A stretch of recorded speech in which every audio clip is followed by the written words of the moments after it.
বলতে আমরা মানে ক্লাবে আছি, ক্লাবের সঙ্গে আপাতত আছি, ঠিক আছে। তারপরে কালকে তো রাতবেলায় ডাকবি, তাও আছি ক্লাবের সঙ্গে, ক্লাবের শেষ মুহূর্তে থাকি।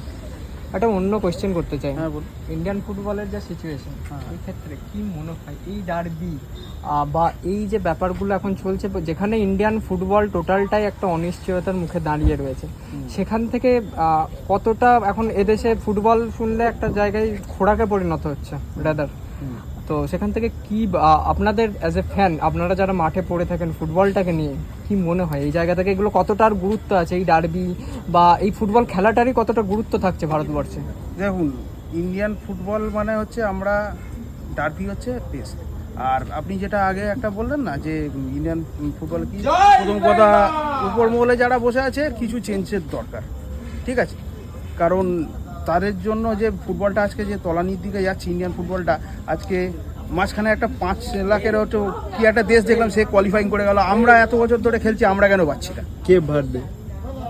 দেখা গেছে পাশে মোহনবাগান যে হোটেলে থাকে আর কি মোহনবাগান, সেই হায়ার থেকে ভিডিও করতে দেখা গেছে, যদিও আমরা জানি না সেটা মোহনবাগান ছিল কিনা বা তাদেরই কোনো ছিলেন কিনা কেউ। তো সেই ব্যাপারে কি বলবেন যে লুকিয়ে লুকিয়ে এই যে ভিডিও করার ব্যাপারে? ময়দান মানেই রহস্যের জায়গা, ময়দানে সবসময় কিছু না কিছু এরকম রহস্য হতেই থাকে। তো এগুলো out of the topic, out of the side কি হচ্ছে সেগুলো নিয়ে মাথা ঘামিয়ে লাভ নেই। টিম ফোকাস আছে, টিমের ফোকাস ধরে রাখতে পারলে আমরা জিতবো। কোথাও গিয়ে কি ইস্টবেঙ্গল এগিয়ে নামবে কাল?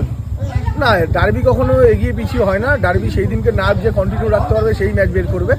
তবে ওভারঅল একটা যেটা পুরনো রেকর্ড চলছে, যা আমরা যে রেকর্ডটা করে আসছি প্রত্যেকটা ম্যাচ জেতা বা টিমের সবথেকে বড় কথা গোল কনসিড করেনি এই টুর্নামেন্টের একটাও, এটা আমাদেরকে হয়তো কিছুটা অ্যাডভান্টেজে রেখেছে।